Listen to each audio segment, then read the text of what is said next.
Mr. Tyron, kahit hindi ko alam na may relasyon kay ni Eliza, pero sinusumpa kong buhay ko.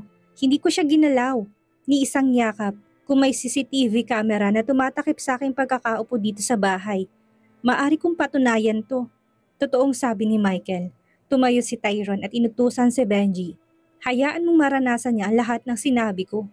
Habang naglalakad siya palabas, sumigaw si Michael. Mr. Tyron, maniwala ka. Hindi ako nakipagtalik sa kanya. Hindi ko alam kung saan niya nakuha ang mga hiki. Please sir, please sir. Sigaw ni Michael pero nagbingi-bingihan si Tyron at naglakad palabas.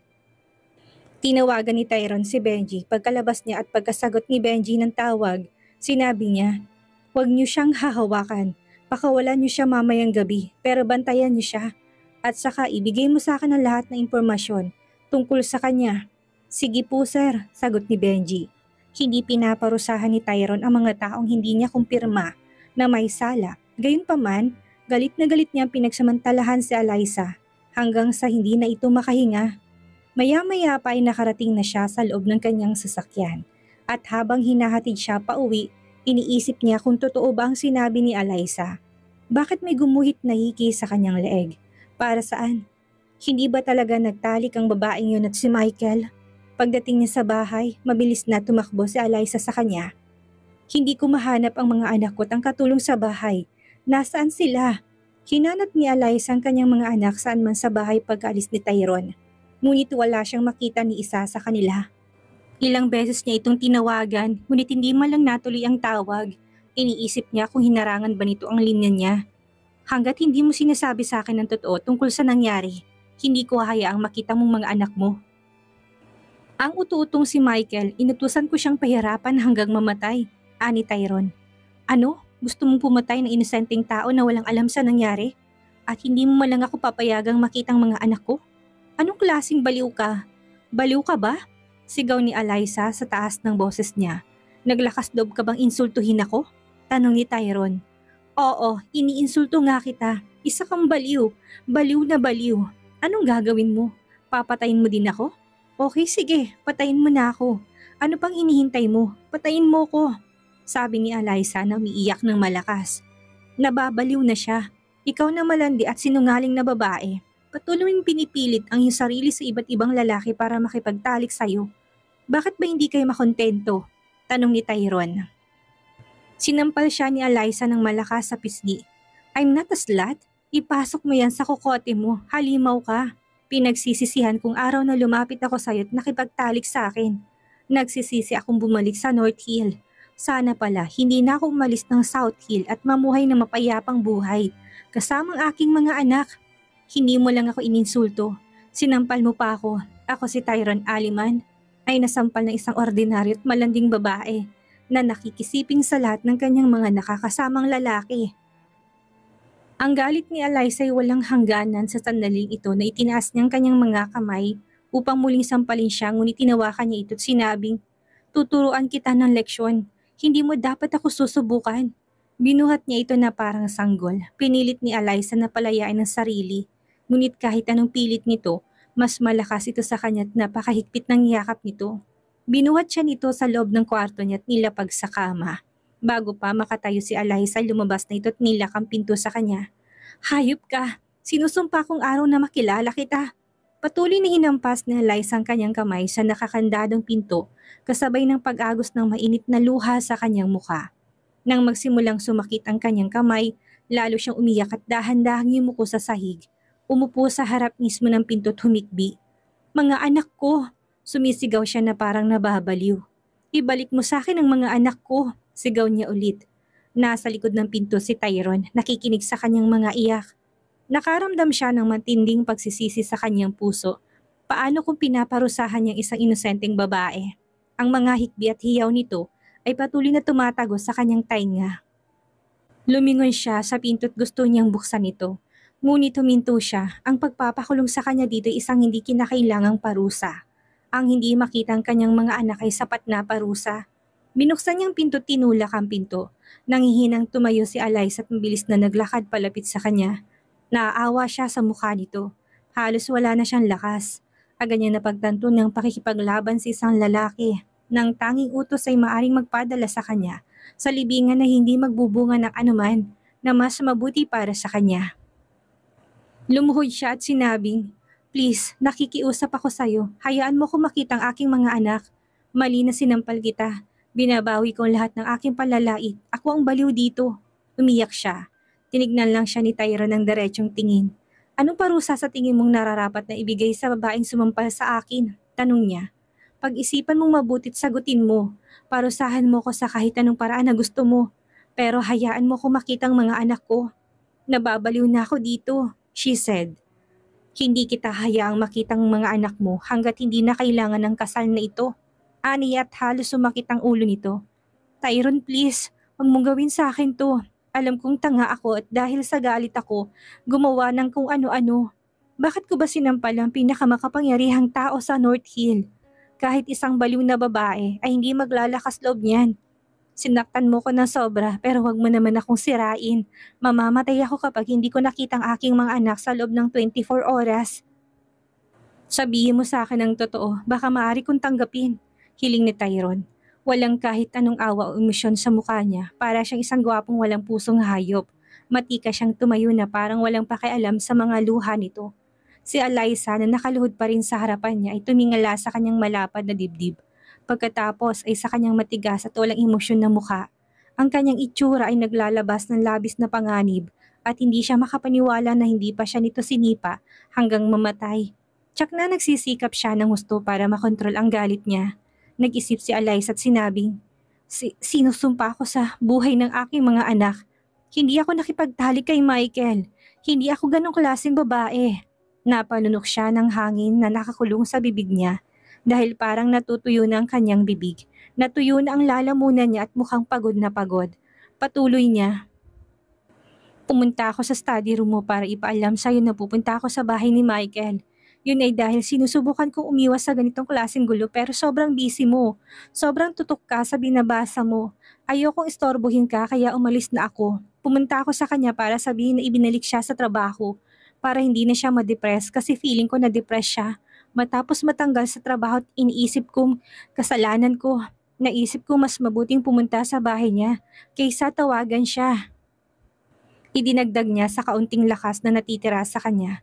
"Isinusumpa ko sa aking buhay na hindi ako nakipagtalik sa sino man. Meron akong 6 na anak. Ano pa bang gusto ko sa buhay? Hanggang sa makakita ako ng logical explanation sa likod ng mga hiki sa leeg mo. Hindi ko hahayaang makita mong anak mo," sabi niya. Lumingon ngunit bago pa siya makahakbang, gumapang siya at humawak sa binti nito. Agresibong humihikbi sa kanyang sapatos. Nilingon siya ni Tyron at pinagmasdan habang nakahawak to sa kanyang pantalon. "Bitawan mo ko." "Hindi, pinapahirapan mo ko." Pakiusap ang mga anak kong dahilan kung bakit ako patuloy na nabubuhay. Pakiusap niya na may luhang umaagos sa kanyang pisngi. "Hindi," sabi ni Tyron. "Napakahalaga ng aking reputasyon at ayoko makipagbiruan. Bagamat hindi kita inihayag sa mundo bilang asawa ko, inaasahan ko pa rin na pararangalan mong kasal na ito," sabi ni Tyron at umatras ang kanyang biti mula sa pagkakahawak niya. Nang magsimula siyang maglakad palayo, naramdaman ni Eliza ang kanyang pusong kumakapit sa pait ng katotohanan. Nagmamadali siyang tumayo at sumunod sa kanya. Anong magagawa niya para makumbinsi ang lalaking ito na may pusong kasing tigas ng bato? Malaking tao siya para sa kanyang nararamdaman niyang napakawalang halaga niya sa harap niya. Sinundan siya nito habang naglalakad patungo sa kwarto niya. Hinawakan niya ang knob ng pinto niya at pinihit yon. Naglakad siya papasok at lumingon sa entrance at nakita niya si Eliza na nakatayo na mahina at nakakaawang muka. Pakiusap, pakiusap ni Eliza. Alam niyang kapag sinara na niya ang pinto, hindi na niya ito mapupuntahan. "Gusto kong makita ang mga anak ko. Pakiramdam ko'y walang-wala ko kung wala sila. Nawala na bang hiki sa leeg mo? Sa tingin mo'y tanga ako?" Tanong niya. Hindi siya nasaktan na nakipagtalik siya sa iba. Ego niyang nasaktan. Pakiramdam niya'y natapakan ng pride niya. Paano ang isang babaeng tinuturing niyang asawa sa ngayon ay mapupunta sa ibang lalaki para makipagtalik? Nung nasa labas na ako ng bahay ni Michael at naghihintay ng taxi, may humawak sa likod, God knows who. Nakita ko nga na tumakbong tao pero wala akong makitang dahilan para habulin siya dahil akala ko ito hindi sinasadya o baka naman ang tao ay isang baliw, sabi niya. Akala talaga ng babaeng ito ay kaya niya akong dayain. Nakita ni Tyrone na talagang katawa-tawang sinabi niya at saka sinara ang pinto. Naramdaman nga ni Eliza na parang tinamaan ng pintong puso niya. Malakas ang kabog ng puso niya na parang siya'y binunggo. Lumakas ang iyak niya nang bumagsak siya sa pader at tabi ng pinto. Paano ko makikita ang aking mga anak? Nag-isip siya pero wala siyang maisip na paraan. Pagkaraan ng ilang oras na pag-iyak, nakaramdam siya ng sobrang pagod at nagtungo sa kanyang kwarto sa sakit. Muli siyang tumayo sa harap ng salamin at pinagmasdan ang mga hikis sa kanyang leeg. Kung sino man ang gumuhit nito sa kanyang leeg ay siguradong nakaplano ng lahat. Ang mga markay mukhang eksakto tulad ng isang hiki. Sino kayang sumubok na i-set up siya? Nung una ay may bumaril sa kanya, ngayon ay may nagtangkang mag-set up sa kanya para sa panloloko. Siguro may nagtangka talaga na mag-set up sa kanya. Nagtungo siya sa banyo at naghilamos ng tubig. Ngunit hindi nakapagpigil sa sakit ng ulong naramdaman niya at hindi rin nabawasan ang sakit sa kanyang puso. Kinuha niya ang phone niya at tinawagan si Michael. Malapit nang matapos ang tawag ng sinagot ni Michael. I'm sorry Eliza, kalalabas ko lang ng banyo. Nakauwi ka na ba? Huwag kang magpanggap na parang hindi mo alam na ayos lang ako. Bakit ka naglagay ng hiki sa leg ko? Tanong niya. Bagamat hindi siya sigurado na siya nga iyon pero wala talaga siyang maisip na iba.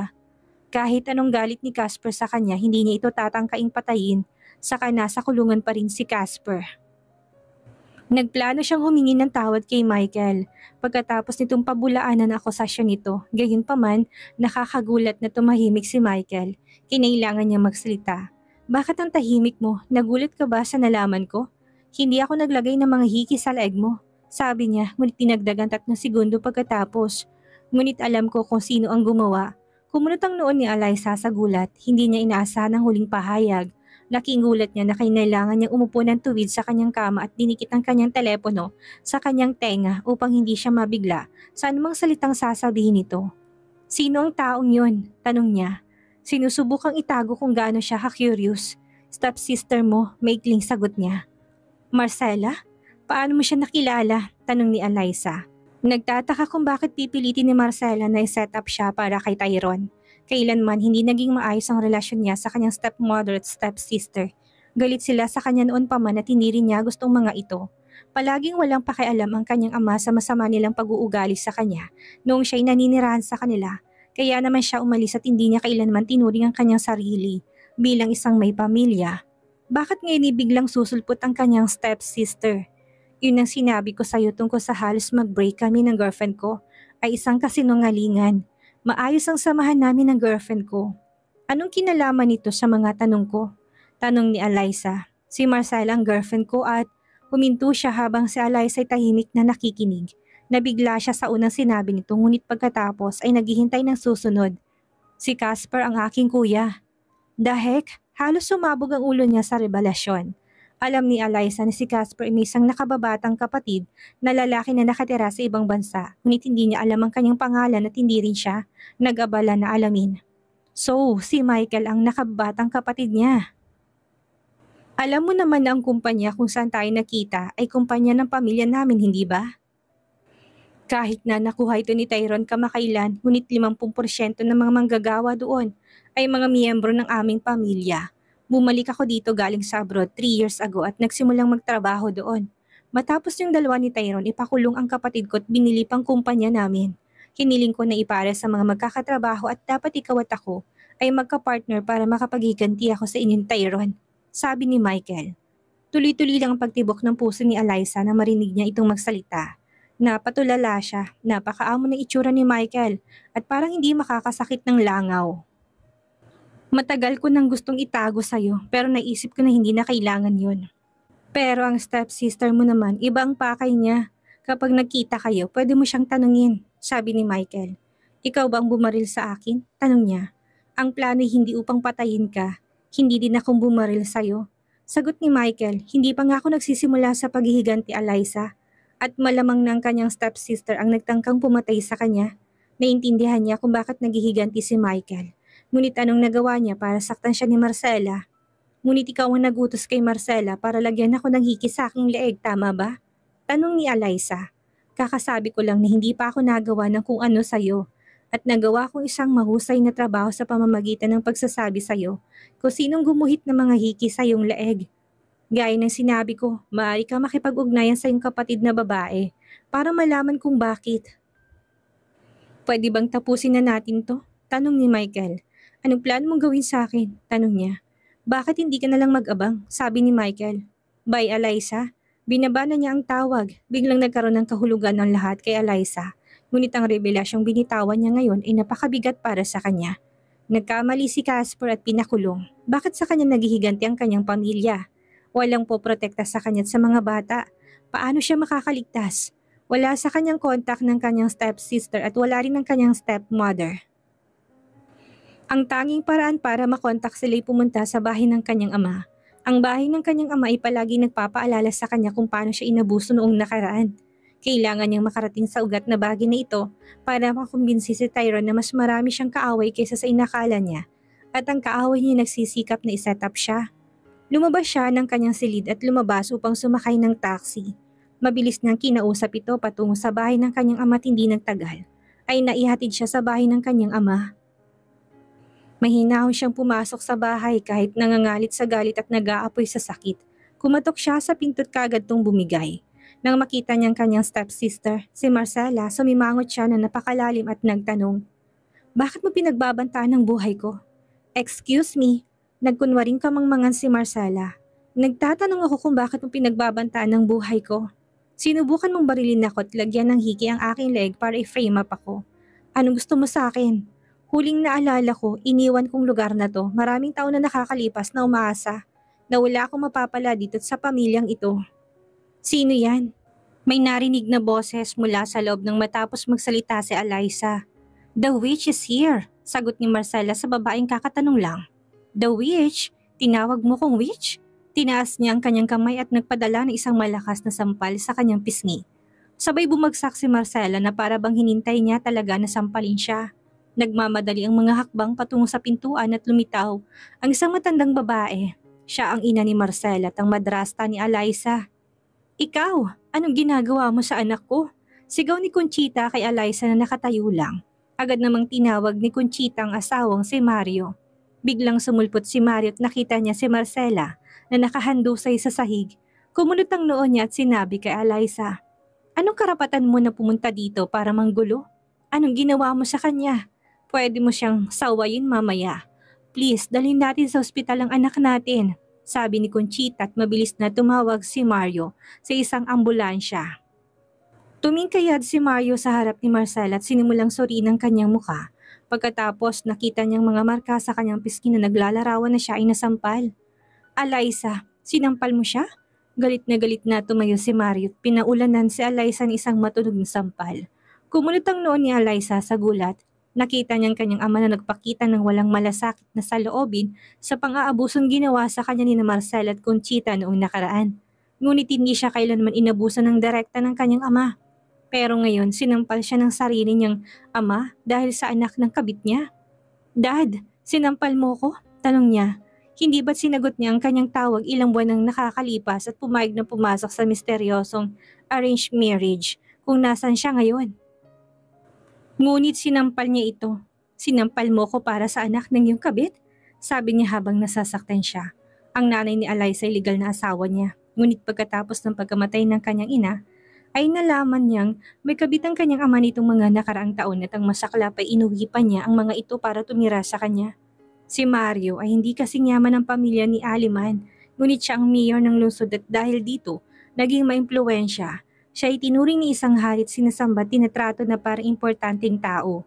Si Eliza ay dapat na magkaroon ng perpekto at pinaka kasi siyang buhay na nakikita kung gaano ka-impluwensya ang kanyang ama sa North Hill. Ngunit ang kanyang ama ay tumigil sa pag-prioritize sa kanya. Ngunit sa halip ay inunang kanyang may bahay at ang kanyang anak na babae. "Mario, hindi mo dapat siya sinampal." Malamang sa galit at frustration niya sinampal niya si Marcela, sabi ni Conchita. Sa panahong ito dumating ang ambulansya. Si Marcela na nagpapanggap na walang malay ay biglang dinala sa ambulansya. "Huwag mo na akong tatawagin na dad ulit. Sa totoo lang, dapat ko na lang sabihin sa yung totoo ngayon. Hindi ikaw ang tunay kong anak. Si Marcela ang aking tunay na anak. Umalis ka na at huwag ka nang bumalik sa bahay ko," galit na sabi ni Mario. Dumating si Eliza sa bahay niya at bago pa man siya makapasok ay nakagawa na siya ng gulo. Parang isang matalim na kutsilyon tumusok sa puso ni Eliza nang marinig niya magsalita ang kanyang ama. Ano ang gustong sabihin ng kanyang ama? Na may anak ang nanay niya sa ibang lalaki? O sinubukan ba niyang tawagin manloloko ang kanyang ina? Pilit niyang pinipigilan ang mga luha sa kanyang mga mata na bumagsak. Tumalikod siya sa kanyang ama at sa kanyang kabit at nagsimulang maglakad palayo.